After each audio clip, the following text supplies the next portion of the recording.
depois.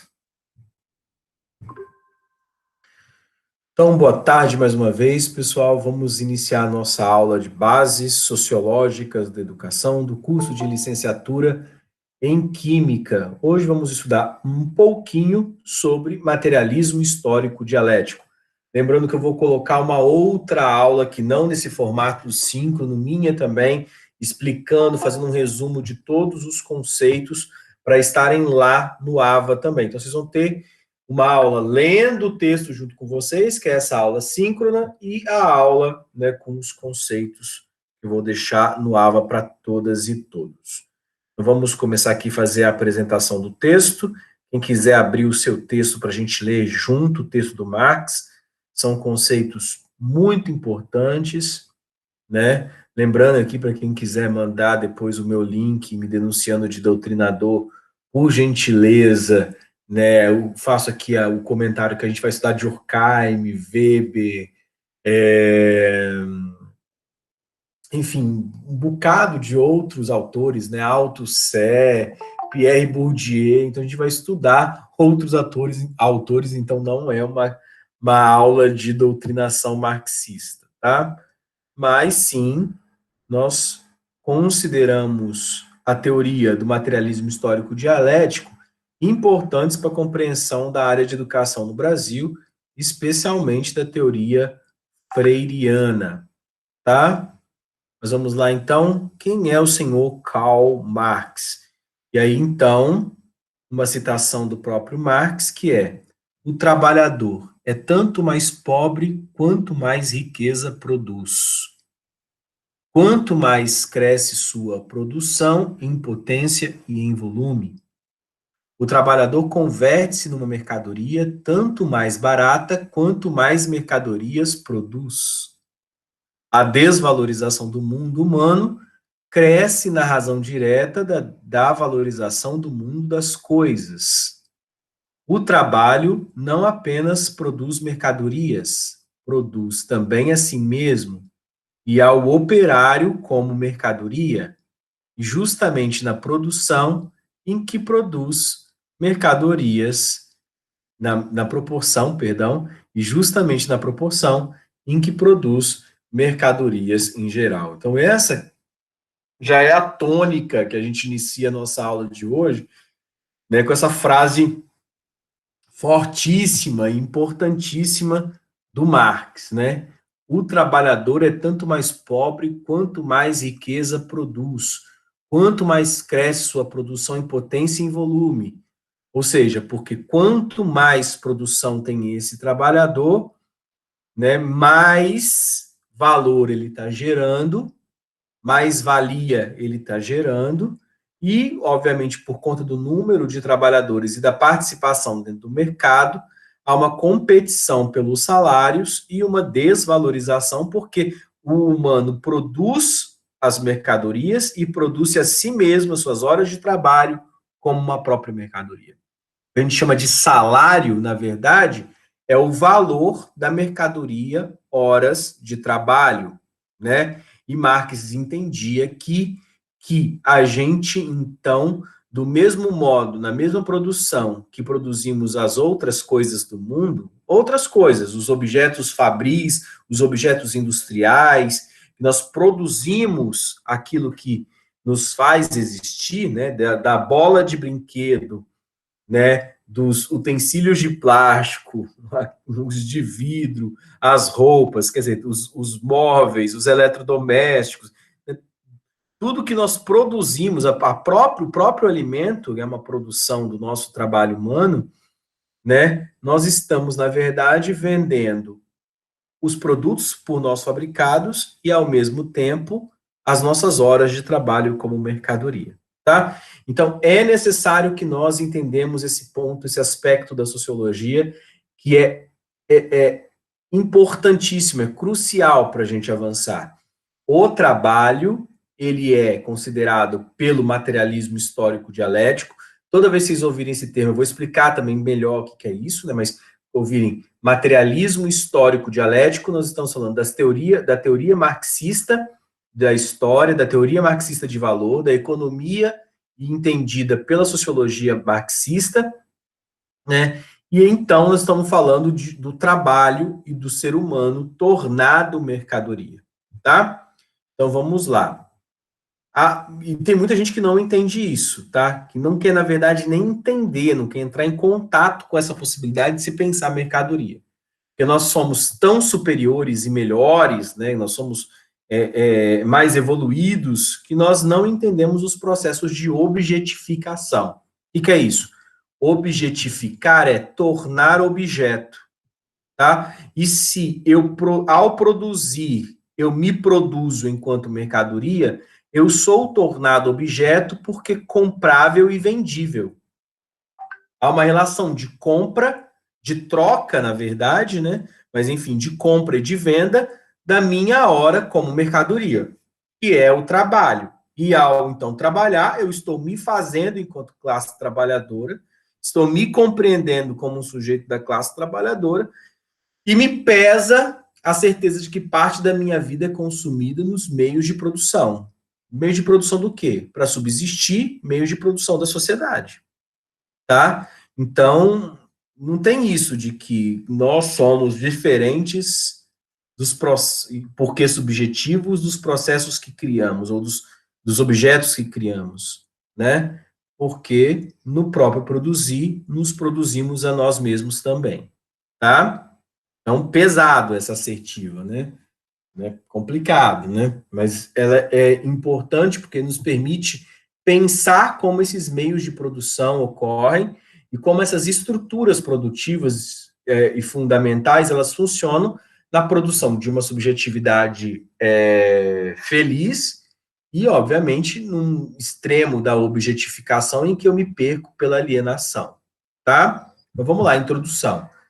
As formulações teóricas de Karl Marx acerca da vida social, especialmente a análise que faz da sociedade capitalista e de sua superação, provocaram desde o princípio tamanho impacto nos meios intelectuais que, por alguns, grande parte da sociologia ocidental, tem sido uma tentativa incessante de corroborar ou de negar as questões por ele levantadas. Não dá para você ficar em cima do muro, né, com Marx. Ou você acredita e entende pelo lado positivo, ou você nega e critica, né? Mas a relevância prática de sua obra não foi menor, servindo de inspiração àqueles envolvidos diretamente com a ação política. Herdeiro do ideário iluminista, Marx acreditava que a razão era não só um instrumento de apreensão da realidade, como pensava, por exemplo, Hegel, né, que foi o grande mestre, né, de Marx. Tanto que Marx vai, para conseguir ser Marx, vai se colocar à esquerda hegeliana, vai se colocar contra o ideário do seu mestre, que entendia que a razão era aquilo que podia apreender a realidade, perceber a realidade, compreender o mundo. Então, a razão não é só para entender por que nós estamos aqui, mas também para construirmos uma sociedade mais justa. Por isso, então, a palavra materialismo, porque não é idealismo, tá? Capaz de, ou seja, coisas concretas, construção de uma sociedade mais justa, que é o quê? Uma sociedade capaz de possibilitar a realização de todo o potencial de perfectibilidade existente nos seres humanos. Ou seja, o humano, para ser humano, para se tornar mais perfeito, deve se utilizar da razão em meios práticos e não apenas meios ou intuitos teóricos, filosóficos, tá? As experiências do desenvolvimento tecnológico e as revoluções políticas que tornaram 700 uma época única, inspiraram sua crença no progresso em direção a um reino de liberdade. O que é esse 700, gente? Nós estamos falando, né, das mudanças políticas no século 17 e 18, e que vão afetar o iluminismo, gerar o iluminismo, e que esse iluminismo, né, dos 700, né, vão lembrar que a Revolução Francesa do século 18 é 1789, né, e aí as revoluções gloriosas na Inglaterra também, com o fim do absolutismo monárquico, vão inspirar essa compreensão marxista que a gente vai começar a trabalhar. Além das dificuldades inerentes à complexidade e à extensão da obra de Marx, o que aumenta o desafio de sintetizá-la. Isso é verdade. Por quê? Porque o Marx viveu muitos anos, né? Então, a gente fala do jovem Marx como uma teoria diferente da teoria do velho Marx, tá? O caráter sucinto de algumas de suas teses tem dado lugar a interpretações controversas. Então, não pode a gente ler. Tem gente que fala mal do Marx sem ter nunca lido uma linha do Marx, né? Ah, por que os marxistas, comunistas, Cuba, Venezuela, Rússia, o RSS, a China é uma ditadura comunista? Eu não estou entendendo, eu não estou entendendo o que está acontecendo, né? Tipo assim, peraí, materialismo histórico dialético é diferente de uma tentativa de implementação do comunismo em 1914, na Revolução Russa. Então, Marx é diferente de Trotsky, de Lenin, de Stalin, de Mao Tse. Então, uma vertente política, a vertente política real é uma coisa. Não significa que Marx é a sustentação do pensamento de Fidel Castro ou de qualquer ditador latino ou russo que tentou implantar o comunismo. Então, vamos começar aqui, deixar as coisas bem claras já no começo, né? Deixar as coisas iluminadas, digamos, né? Que marxismo é diferente de comunismo. Tcharam! Parece que o mundo abriu agora, né? Para quem não está acostumado aqui com esse debate, né? Não sei se vocês já tiveram um debate sobre isso em outra disciplina, em outro ambiente aqui no curso de vocês, mas marxismo é diferente de comunismo, tá? Já vão ter isso em vista. O que se procura seguir é apresentar para os que se iniciam no pensamento marxiano, seus fundamentos conceituais e metodológicos. Então, vamos pensar junto com Marx, fazer uma introdução ao marxismo. Agora, uma pergunta que me volta aqui para a turma de vocês. Vocês já tiveram materialismo histórico dialético, marxismo, em alguma outra disciplina? Question.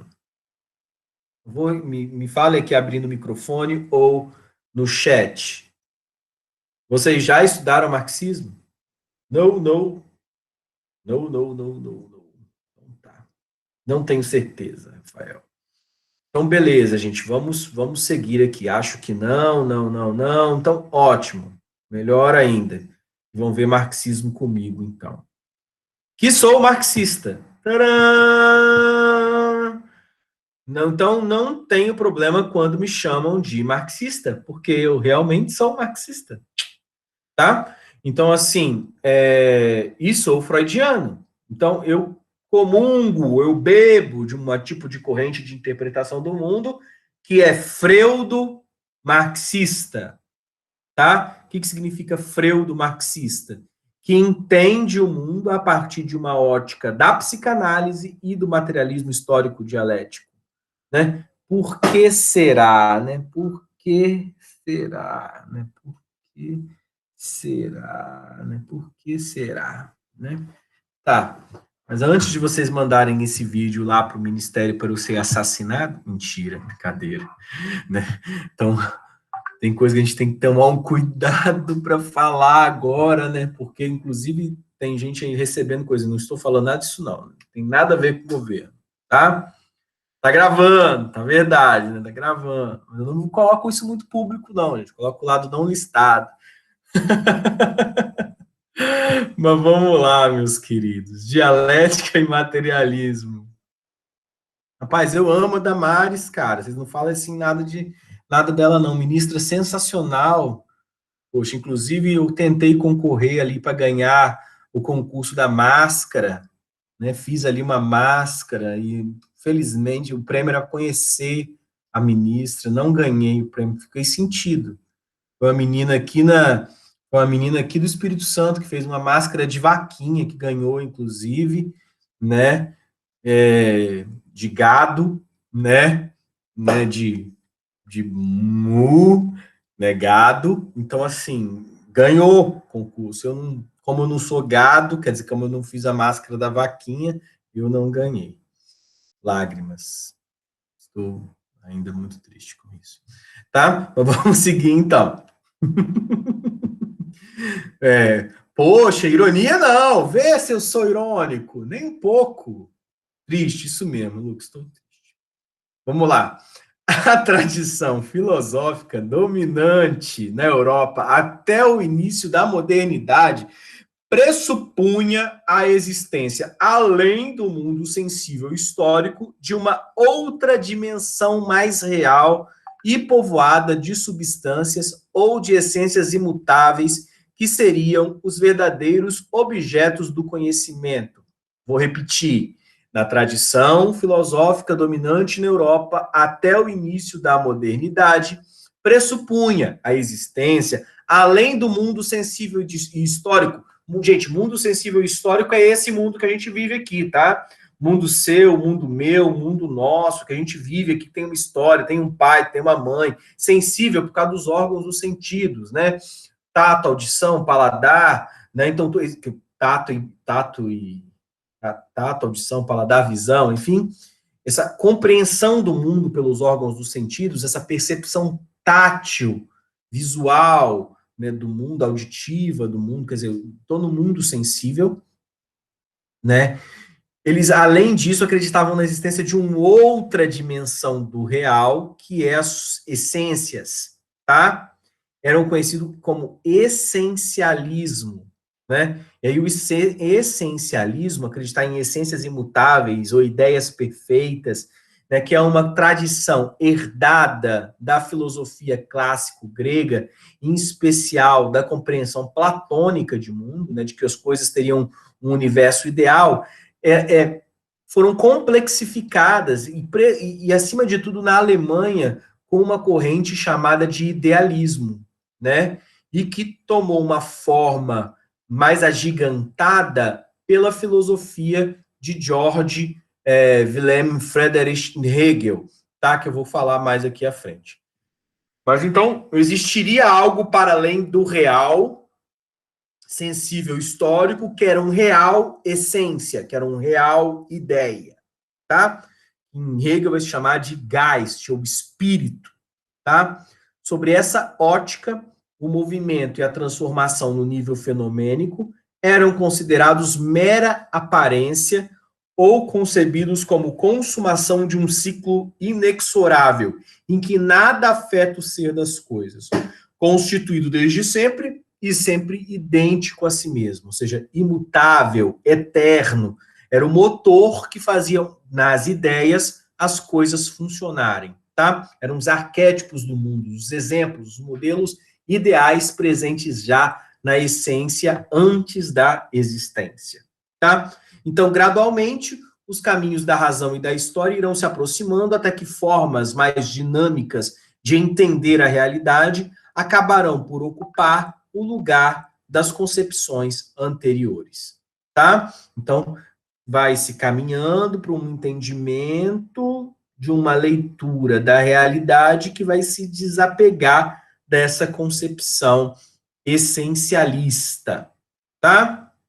A filosofia idealista de Hegel é o ponto alto dessa trajetória, né, do idealismo, que para o pensador alemão, tudo que é real é racional, e tudo que é racional é real. Ou seja, para além daquilo que existiria no supermercado, no alimento, nas relações, na amizade, né, na história, no trabalho, para além disso, deste mundo que eu vejo, que eu sinto, que eu escuto, né, existe um mundo que é o universo da razão, que são as ideias, e que existiriam por si mesmas. Tanto que nós nascemos na história, mas nós nascemos no fulcro, na égide, com a marca dessa essência humana, que é a razão, e nós seríamos, então, modelados a partir dessa categoria razão, né, desse espírito, que seria um espírito do tempo, um espírito da cultura, do espírito dos povos, e que existiria, então, ao nascermos, nós seríamos jogados nesse tempo, nesse espírito racional e consumaríamos, né, no caso, viveríamos segundo a ordem, dessa ordem espiritual, tá? A realidade histórica desenvolve-se enquanto manifestação da razão, ó, do jeito que eu falei, né? Tudo aconteceria em prol dessa essência racional do universo, num processo incessante de autossuperação, desencadeado pelo conflito e pela contradição que lhes são inerentes. Esse trecho aqui, ó, é uma definição bastante generosa do conceito de dialética.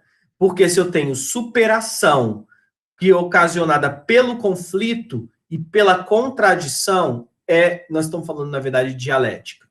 Tá? Por quê? Porque eu entendo que as coisas novas, elas aparecem brigando ou se contradizendo, né, com as antigas. Por isso que eu tenho uma tese, uma antitese, ou seja, uma antítese, e da briga entre o ser e o não ser, né, ser, tese, não ser, antítese. Essas contradições aqui vão permitir a superação de novos esquemas históricos, e essa dialética, então, é provocada no mundo. Professor, aonde você vê dialética? Em tudo que existe se superaria pela contradição. Exemplos? Te dou vários exemplos. Vamos lá. Você é criança. E aí, num determinado momento, você começa a olhar para si mesmo, né? E não se entende mais como criança. Você olha para aqueles outras crianças que são crianças e você fala assim: eu não sou assim. Eu não participo da ideia de infância.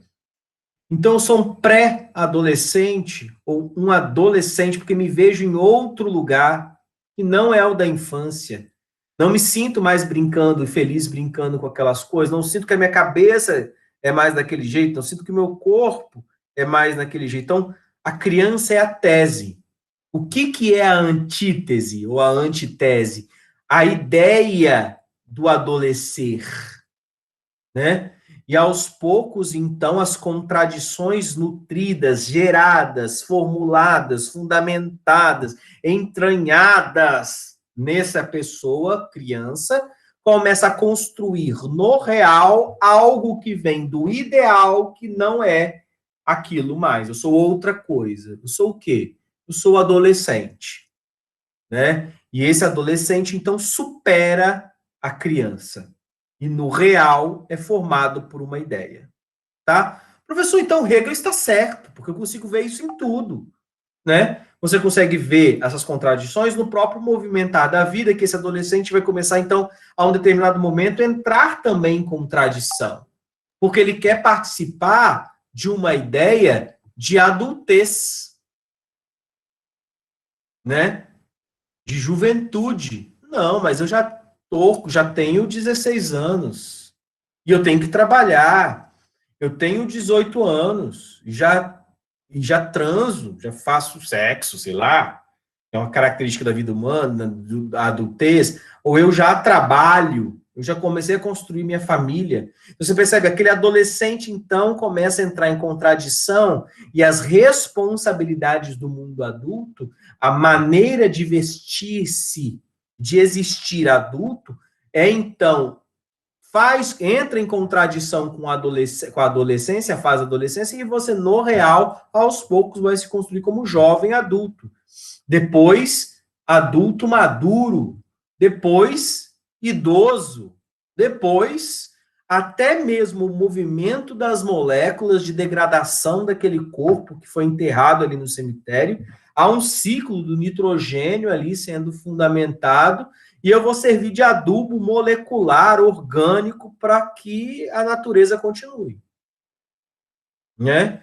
Então, o Hegel percebia que essas contradições, elas eram ideais. E aí você fala assim, mas, Jameson, qual que é a diferença, já que Hegel está vendo a dialética, qual que é o erro de Hegel para o Marx criticar o Hegel? Vou colocar isso, vou ler isso para vocês, mas já vou adiantar essa cena do próximo capítulo já, que é o quê? Essa contradição, ela é possível e ela é gerida para o Marx com antíteses reais e não com antíteses ideais do idealismo. tá? Para Marx, essas contradições, né, históricas, elas não são feitas de ideias, mas elas são feitas de comida, são feitas de interesses, feitas de gente.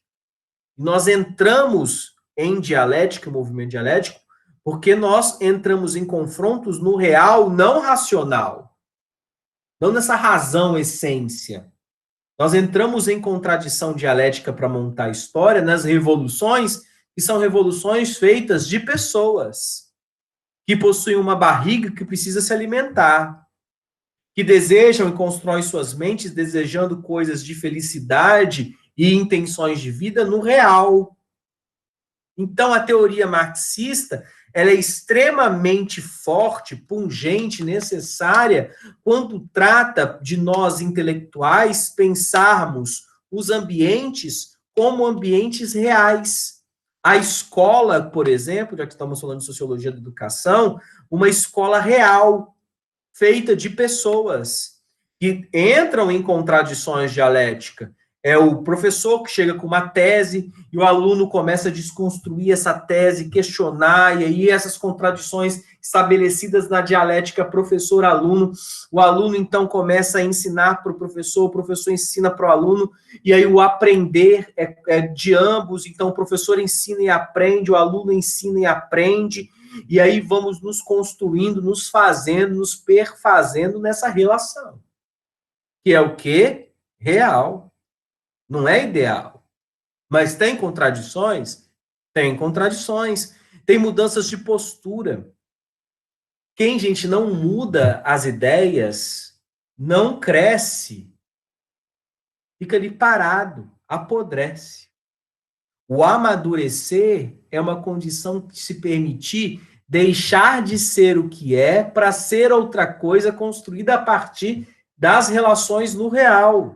Não são filosofias, não são essências, são contradições sentidas e possíveis no real, com pessoas reais, com desejos reais, com necessidades reais, com um trabalho real.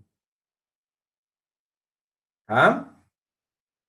Então, tal é o movimento dialético, esse caminho que produz a si mesmo.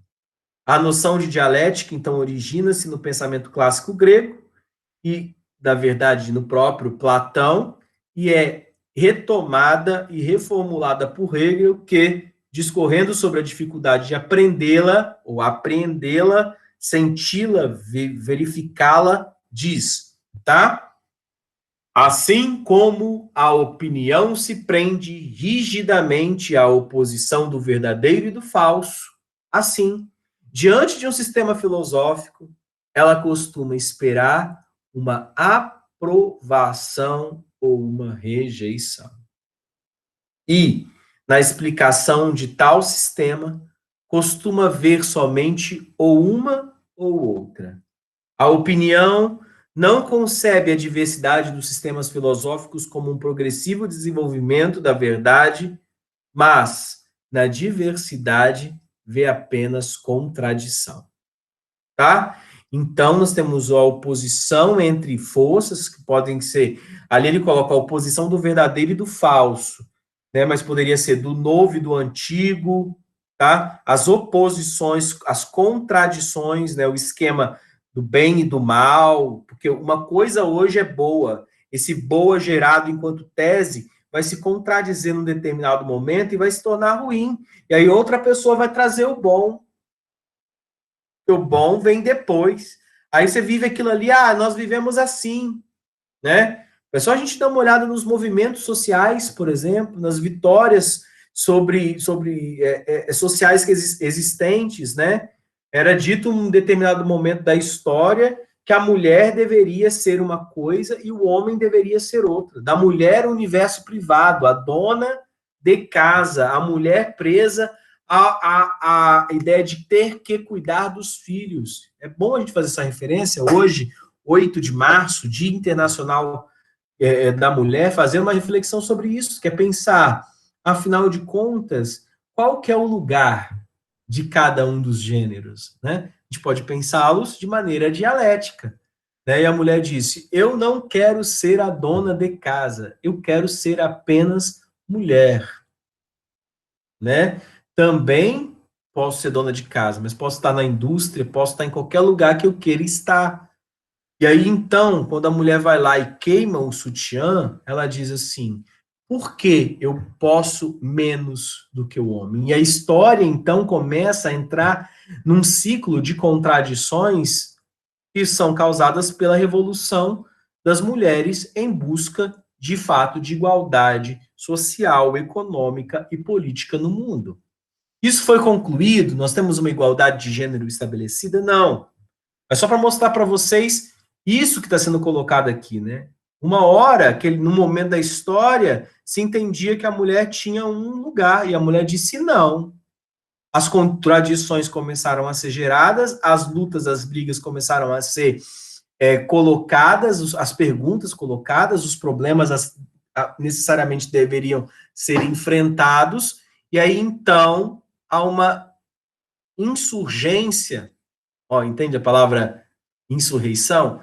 Uma insurreição em que a mulher então pede, não pede como pede favor, né, mas pede-se, incita-se, luta por uma condição de igualdade, tá? Então é isso que nós estamos falando de dialética aqui, essa diversidade possível composta no mundo, em que aquilo que era o costume, aquilo que era o certo, começa a decair, entrar em contradição e novos costumes, novos certos começam a ser produzidos, tá?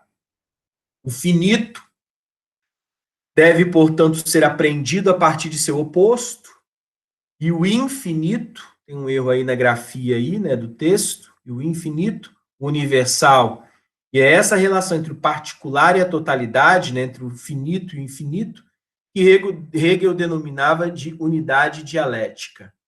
O fenômeno torna-se inteligível ao ser articulado à totalidade em que insere ao ser constituído conceitualmente.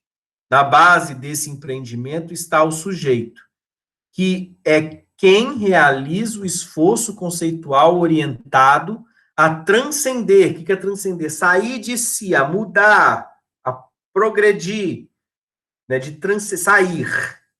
Esse movimento orientado a transcender, a melhorar, a sair de si, a simples observação dos fatos, estruturando-os em um sistema totalizante.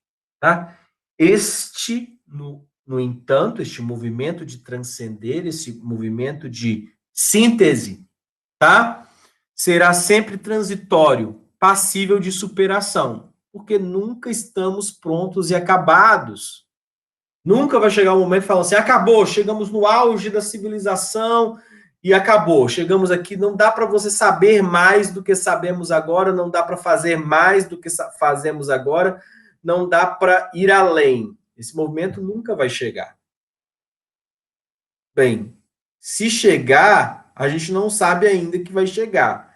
A gente acredita que não chega porque essa estabilidade não é algo que compõe os esforços sociais e humanos. Nós não somos estáveis. Nós somos, por natureza, e talvez daria para falar de uma essência, né? Mas está na natureza das sociedades e na natureza deste humano em sociedade, justamente a instabilidade. Tá? Então, nós não vamos chegar no momento, né, que vai estar tudo pronto e acabado, tudo bonitinho. Né? A gente vai continuar esse processo de, de dialética, de contradição, de querer fazer novo. Tá? O fenômeno torna-se inteligível ao ser articulado a totalidade que se insere, ao ser constituído conceitualmente. Na base desse empreendimento está o sujeito, que é quem realiza o esforço conceitual orientado a transcender a simples observação dos fatos, estruturando-os em um sistema totalizante. Este, no entanto, será sempre transitório, passível de superação, devido ao alto movimento do conceito que reflete a busca pela verdade em que se empenha o pensamento científico e filosófico. Aplicada aos fenômenos historicamente produzidos, a ótica dialética cuida de apontar as contradições constitutivas da vida social que resultam na negação e na superação de determinada ordem. Então, este é o movimento que nos perfaz, nos constitui enquanto sociedade. Uma sociedade que não se coloca como pronta e acabada, mas que se coloca em trânsito, se coloca nas contradições, ora se negando e ora superando. Uma sociedade que é sempre transitória, porque sempre em movimento. Outro tópico recorrente no pensamento político e filosófico, sobretudo ao longo do século XVIII, refere-se à perda de autocontrole por parte dos seres humanos subjugados pela sua própria criação, a riqueza da vida material e seus refinamentos. Esse tema reflete-se na ideia hegeliana de consciência alienada, superada da realidade, a consciência de si como natureza dividida. De fato, para o filósofo idealista, ou seja, para Hegel, ser livre significa recuperar a autoconsciência. E a história dos povos é o processo através do qual a razão alcança progressivamente esse destino.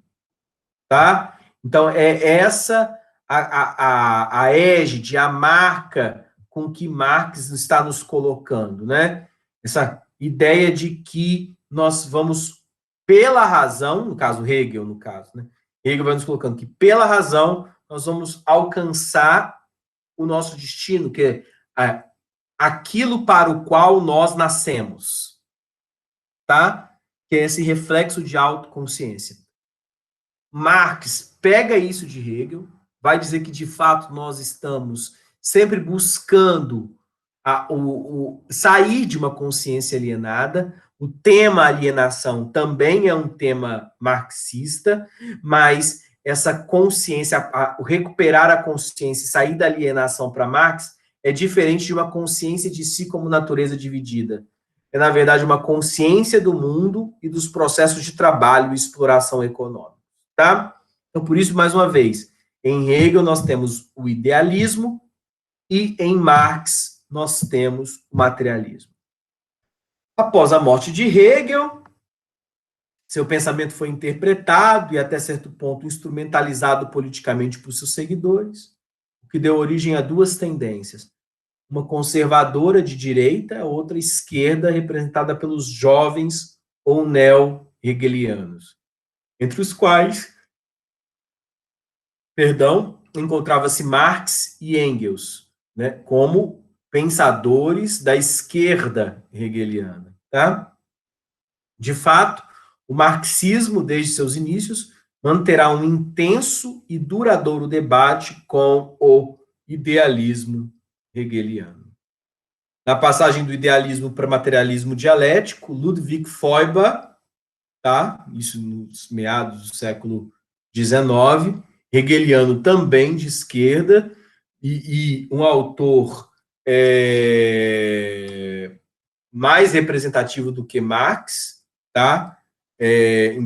Nesse determinado momento da história, tá? Tanto que Marx vai ser leitor de Feuerbach e vai adotar uma postura de esquerda com relação ao pensamento de Hegel, influenciado pelo pensamento de Feuerbach. Tá? Feuerbach sustentava que a alienação fundamental tem suas origens no fenômeno religioso, que cinde a natureza humana, fazendo com que os homens se submetam às forças divinas, as quais, embora criadas por eles próprios, são percebidas como autônomas e superiores. Você já percebe aqui que Feuerbach não é um cara religioso, né? Ele não está falando aqui que ele vai na missa e tal, que ele entende o processo, o fenômeno religioso, que ele ama a religião, e ele está falando que a religião é alienação.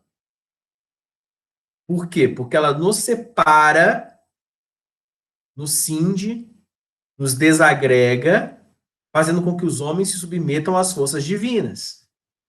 E nós não entendemos na religião como detentores de um poder suficiente para alterar a ordem das coisas.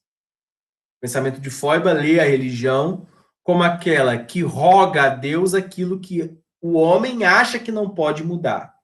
Exemplo, doença. Aí seria por isso a religião alienante para o Feuerbach, né? Aí assim, estou com doença X. Aí a pessoa fala: "Nossa, meu Deus, me salve da minha doença, né? Eu tenho uma natureza pérfida, pecadora, pequena, então eu não consigo me curar, né?" E aí Feuerbach fala: "Poxa, se você está com alguma doença, vai estudar a doença, vamos entender a doença, vamos criar um remédio para a doença, vamos nos salvar da doença." Então, Feuerbach nos coloca de frente do humano que tem que resolver os seus problemas na solidão, que não tem como resolver ali os seus problemas ali apenas rogando a Deus, né? Ele quer a força que não é divina, mas que é humana. E aí, gente, do humano não brota divino, do humano só brota humano. E aí, para aqueles que têm fé, o milagre está aí, né? Do humano brotar alguma coisa divino, que é a cristologia, né? Que é a fé de que Cristo era Deus porque se fez tão humano que transcendeu em Deus. Filho de Deus, unigênito de Deus, dileto do Pai, né? Então, o Cristo é Cristo porque extremamente humano, né? Mas, enfim, não é para dar aula de cristologia aqui, de teologia cristã, mas a questão é, Feuerbach falava assim, então, não se aliene na religião. Mude aquilo que você tem que mudar enquanto homem, porque de você vai vir apenas você, tá?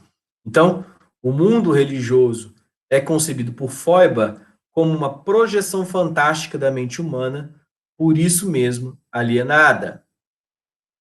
Então, para Feuerbach, nós temos que o mundo religioso é uma projeção fantástica da nossa mente humana, é uma imaginação, tá? É uma necessidade de ter que lidar, inclusive, com a nossa finitude, tá? Ter que dar conta deste processo de finitude, né? Feuerbach entendia que nós humanos não damos conta de lidar com a morte. E aí nós queremos continuar. E aí nós projetamos a nossa mente para criar um universo depois do nosso, para a gente conseguir ficar mais tranquilo e viver, porque eu continuaria. Eu não estaria preso ao meu corpo, eu teria um espírito que seguiria, viveria depois, tá? Gabriel, não entendi o 03 aqui, foi sem querer? Não dei conta aqui, tá? A supressão desse mundo por meio da crítica religiosa faria desaparecer a própria alienação, promovendo a libertação da consciência, tá?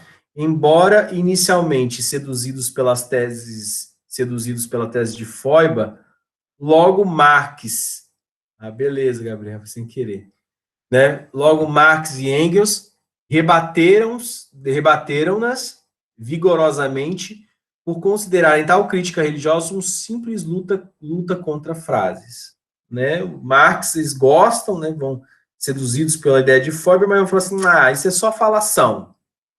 Não dá para fazer nada aqui com essa crítica. É uma crítica boa, mas não dá para fazer nada, não tem uso prático, né? É nesse ponto que a teoria marxista articula a dialética e o materialismo sob uma perspectiva histórica. Estou vendo aqui que você já tem aqui as 3 palavras que vão fundamentar a teoria de Marx, né? Dialética, materialismo, histórica.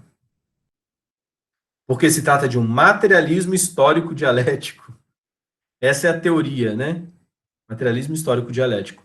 Negando, assim, todo o idealismo hegeliano, quanto o materialismo dos neo-hegelianos. Isso resultou na reformulação não só da dialética, como da concepção dos fundamentos da alienação. Por quê? Porque este conceito vai estar em Marx, E esse conceito vai estar em Marx. De certa forma, eu já expliquei aqui, comecei a fazer um prólogo, uma introdução do que seria a visão marxista de dialética. Que é quando eu digo que não são as ideias a causa motriz, motora, né, propulsadora, vai ocasionar, possibilitar o movimento de negação e superação, o movimento das contradições na história. A própria história ou a própria vida dos humanos nesta sociedade vai fazer com que esses humanos se mudem e mudem a sociedade, mudem os costumes, mudem as práticas, mude a vida. Então, essa dialética é materialista, tá? E os fundamentos da alienação, que não estariam ligados apenas à instituição religiosa como em Feuerbach, mas o processo de alienação fundamentalmente presente quando o homem, objetificado pelos meios de produção ou pela sua produção no trabalho, se perde e não se reconhece naquilo que produziu. E ao não se reconhecer naquilo que produziu, ele perde a referência de que o seu trabalho é tornado também objeto de consumo, tá? Então, nós nos vendemos no trabalho, tá? Professor, o que adianta saber isso aí, ser desalienado? Porque você está trabalhando nesse momento, né? Você não deixou, você não virou um hippie. Aí, então, já que o trabalho é tão ruim, se o trabalho é tão ruim, porque ele me objetifica, me torna mercadoria, me torna produto, e eu, então, não me reconhecendo naquilo que eu produzo, eu simplesmente me vendo pelo salário, o que adianta saber disso? Eu começo a dar um outro tom àquilo e à maneira como eu vivo e trabalho. Eu começo a pensar o valor de cada coisa presente no mundo em comparação com o valor que eu dou às políticas públicas, a mim mesmo, à educação, às pessoas que partilham a minha vida, entendendo que elas são para além daquilo que são os seus trabalhos. E aí uma nova maneira de ver, uma nova maneira de perceber as relações econômicas, sociais e políticas começa a se descortinar a partir do momento que eu encaro o mundo dessa maneira. Aí Maísa coloca, tá, mas e depois que liberar a consciência, a gente faz o quê? A gente faz, Maísa, a crítica em direção à construção de uma sociedade em que o trabalhador tenha condições reais de existir e não apenas subexistir.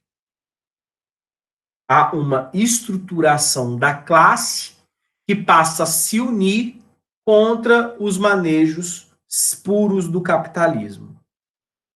Isso é possível, professor? É. Um dos movimentos, né, que estão de luta nesse processo aí de consciência, que foram descritos pelo próprio Marx, estava a greve dos trabalhadores, e se tornou, inclusive nas sociedades modernas, um direito da classe trabalhadora, para ela se rebelar ou se proteger do patrão. Quando nós permitimos que essas leis elas se fragmentem, como ocorreu há pouco com os direitos do trabalhador, significa que a sociedade tem perdido a sua capacidade de fazer crítica e de se proteger. Então, nós vivemos um momento de crise da consciência e no enlarguecimento do processo de alienação, porque as pessoas querem criticar uma pessoa ou outra pela falência do próprio Estado. Exemplo disso. Gente, de longe, a vacina não é um problema apenas da Presidência da República ou do Ministério da Saúde. Né? O problema da vacina no Brasil é um problema da sociedade brasileira. Então não tem um culpado. O culpado disso é o Bolsonaro. É muito fácil dizer que o culpado disso é o Bolsonaro. Ele é um dos partícipes, mas ele é fruto ou resultado de uma consciência social que o moldou e o respalda.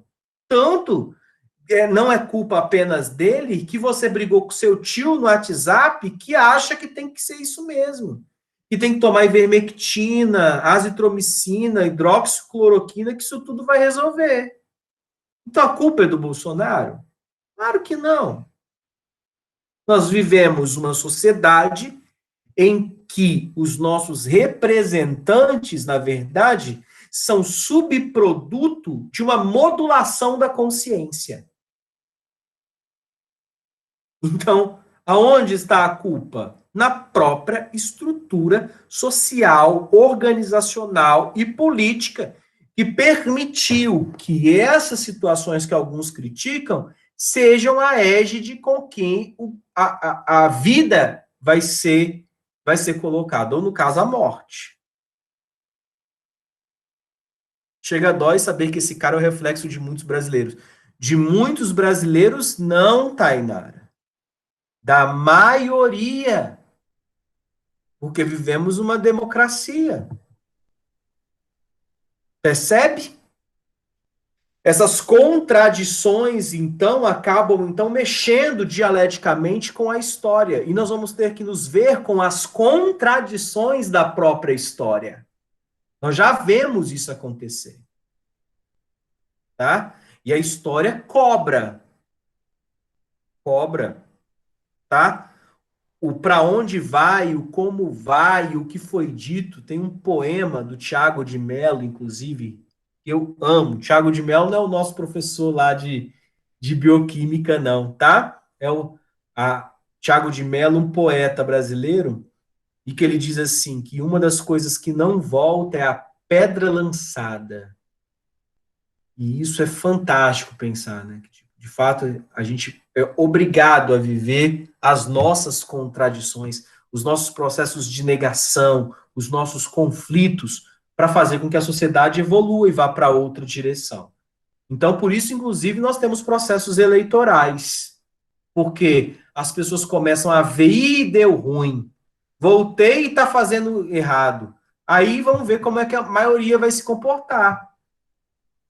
Se, por exemplo, este governo ganha as próximas eleições, está provado que a sociedade ainda convive ou acredita naquilo. E nós, outros que não concordamos, por exemplo, é que somos a antítese que talvez vai provocar essa ruptura. Mas é isso mesmo, mais. Porque pode acontecer.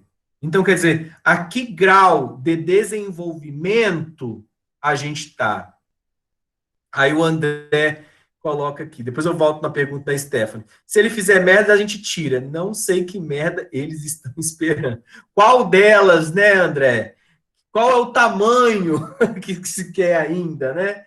Ela tem que ser, talvez, encheu só metade do vaso até então, né? Mas vamos lá. Professor, você acredita que realmente existe democracia atualmente? Stephanie, existe democracia porque nós somos as peças que realizam no sufrágio o depósito da sua esperança. Então, a democracia é essa.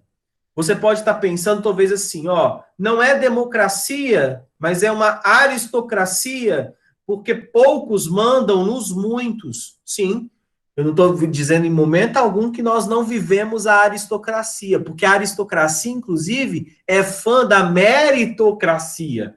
Então, vivemos num país aristocrático que poucos mandam, comandando por intermédio dos seus aglomerados econômicos e mandam porque detém o poder econômico? Sim, vivemos uma aristocracia. Mas, ao mesmo tempo, os representantes políticos, eles são entes políticos, agentes políticos escolhidos por nós, bem escolhidos ou mal escolhidos.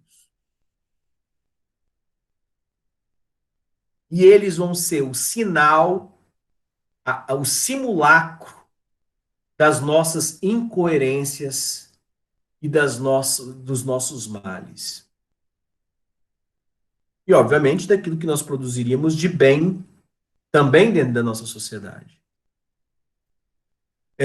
Dá nem para contar nos dedos quantas merdas já vi. Aí né? Professor, mas esse governo vive flertando com a ditadura. A censura já está rolando. Sim, mas a questão é, de quando não rolou? E aqueles que apoiam esse processo, inclusive têm poder econômico para convencer os mais pobres de que esse processo é de fato o melhor. E aí o que está acontecendo?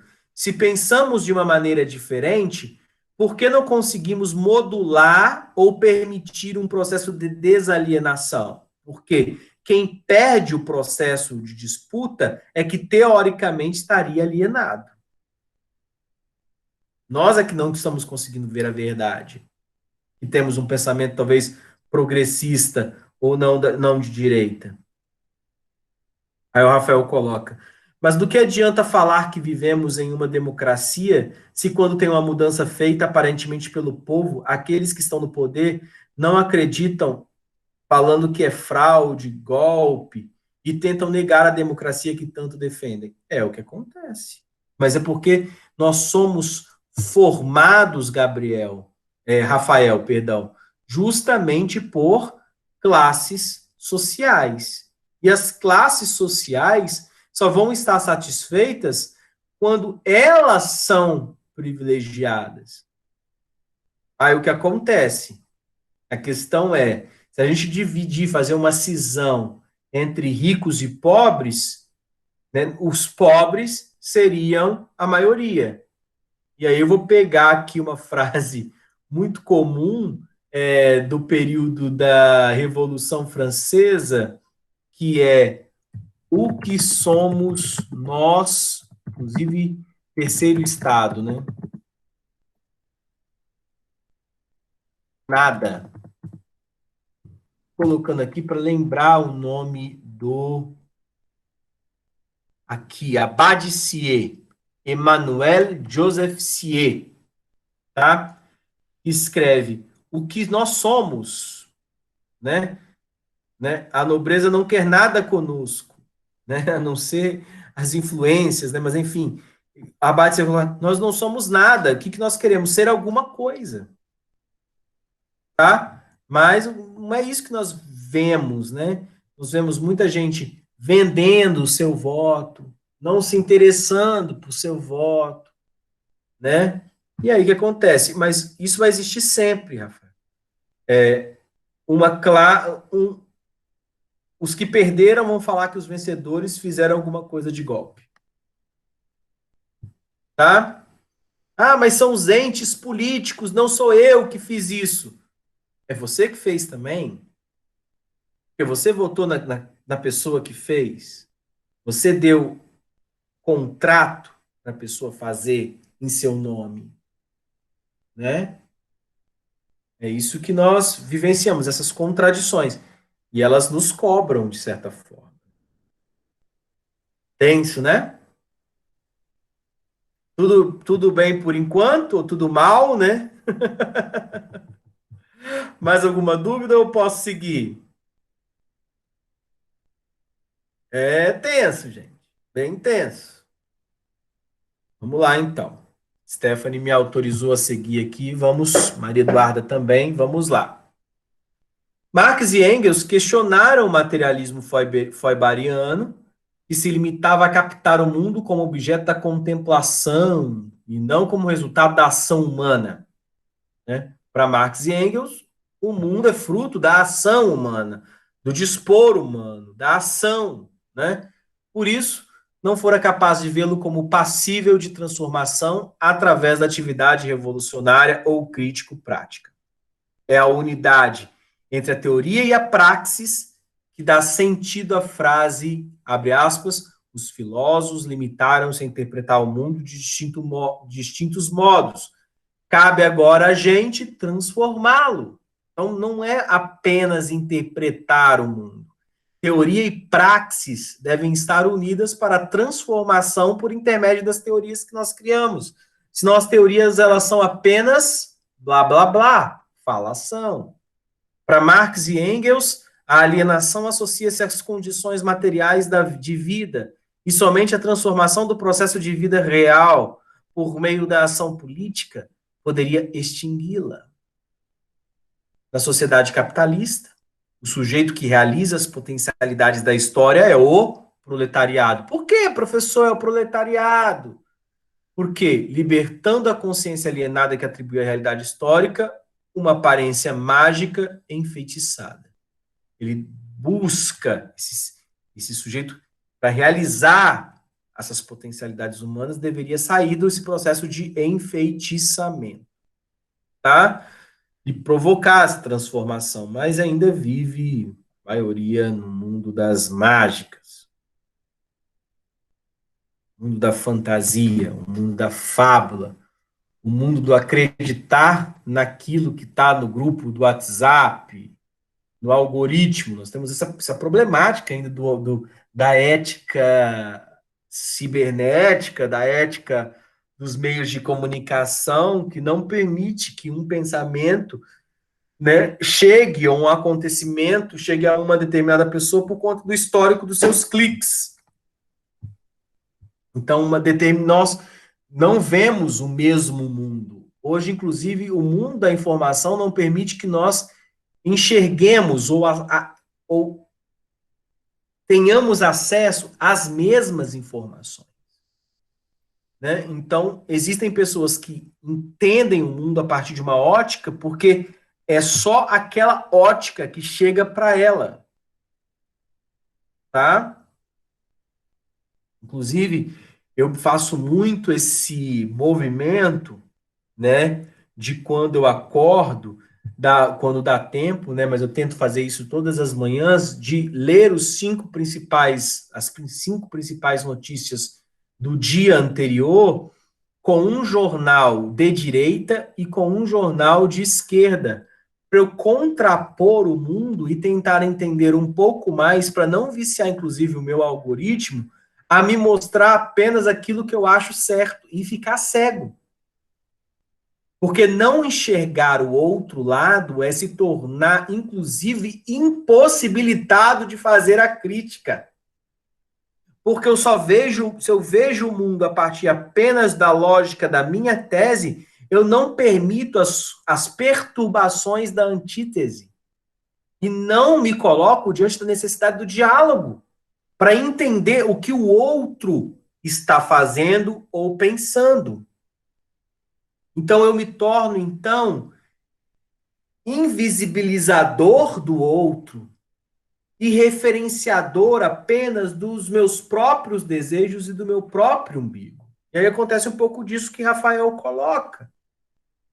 Tudo é golpe quando eu não estou no poder.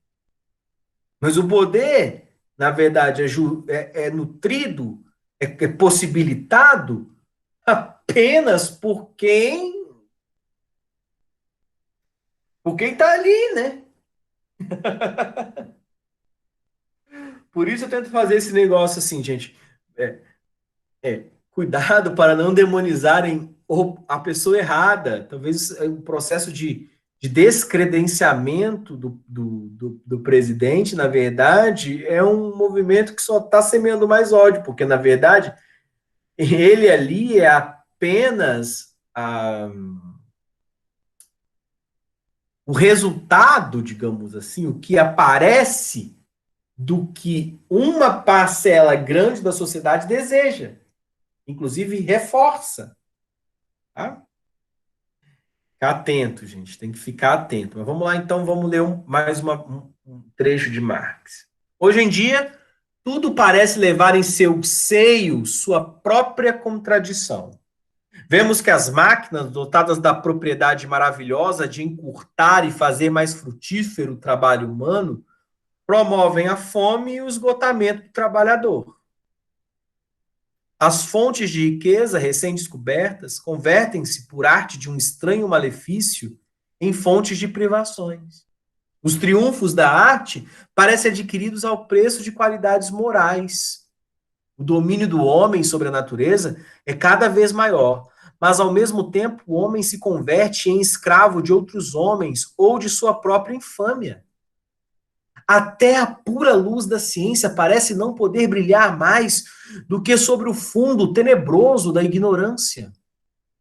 Todos os nossos inventos e progressos parecem dotar de vida intelectual as forças produtivas materiais, enquanto reduzem a vida humana ao nível de uma força material bruta.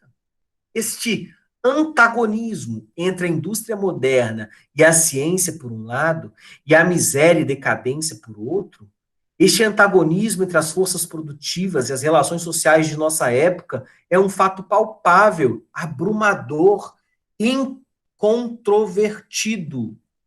Não nos enganamos a respeito da natureza desse espírito maligno que se manifesta constantemente em todas as contradições que acabamos de assinalar. Sabemos que para fazer trabalhar bem as novas forças da sociedade, necessita-se unicamente que essas passem às mãos de homens novos, e que tais homens novos são os operários. Era aí que tem o comunismo do Marx, que é o quê? A possibilidade daqueles que realmente trabalham fiquem com o lucro fruto do seu trabalho. E que não chegue outro e que pegue o lucro do seu trabalho. Que o saqueie, sacaneie, se apropriando do fruto do trabalho do outro.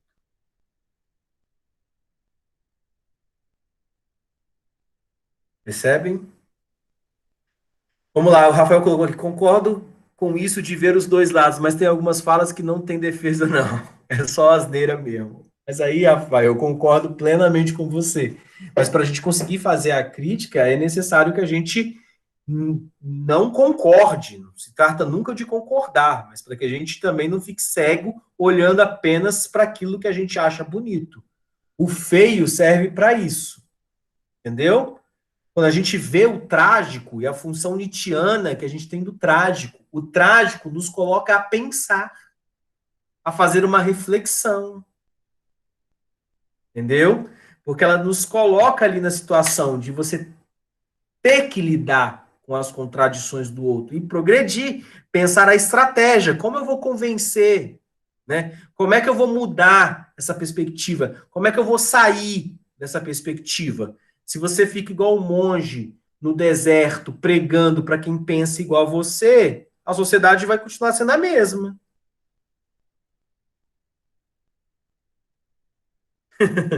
Não é bem assim não, Tainara. Não é respeito sua opinião, mas é uma opinião burra. É a compreensão de que, olha, essa sua opinião ela foi formada por quê? Quais são as contradições que estão inerentes à sua fala?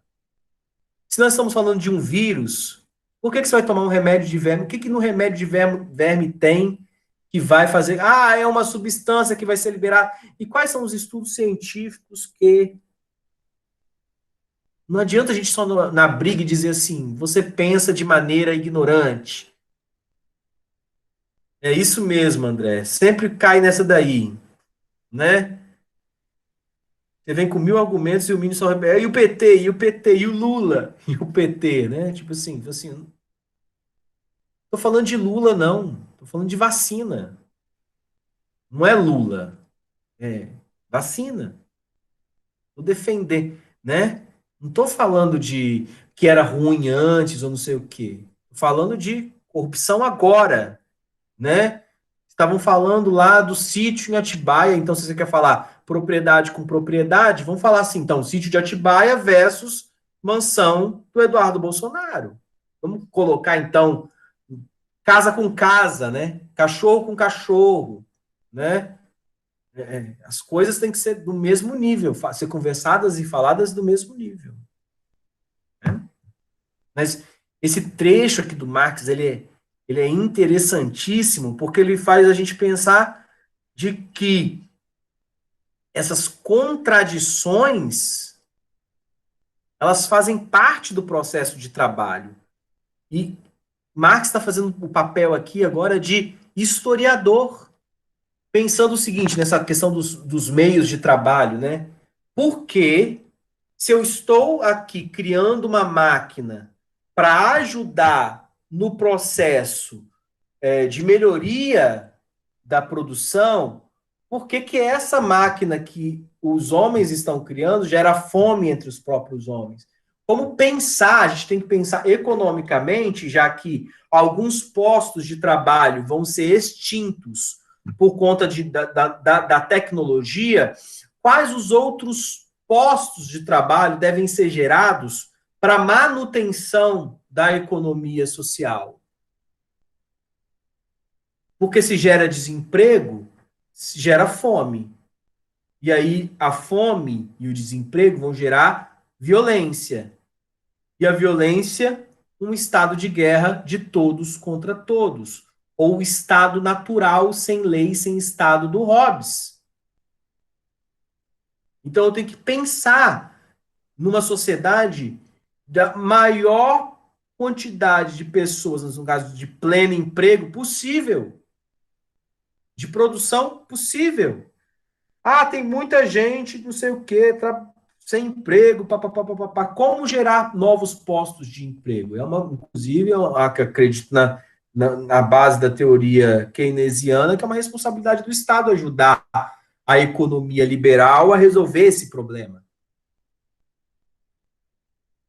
Ah, tem professor que não está conseguindo arrumar vaga, Jameson.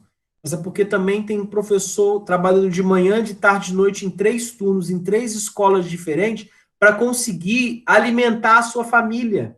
Você acha que se esse professor tivesse um salário melhor, estou pensando lá, naquele exemplo lá da máquina tirando, mas hoje, né?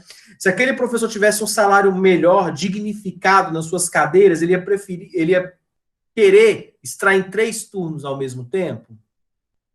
Fala assim, ó, vou te pagar aqui o dobro de cada cadeira, mas você só vai trabalhar em 2 cadeiras, para ter cadeira para aquele outro que não tem nenhuma, para ele também conseguir trabalhar e sustentar a sua família.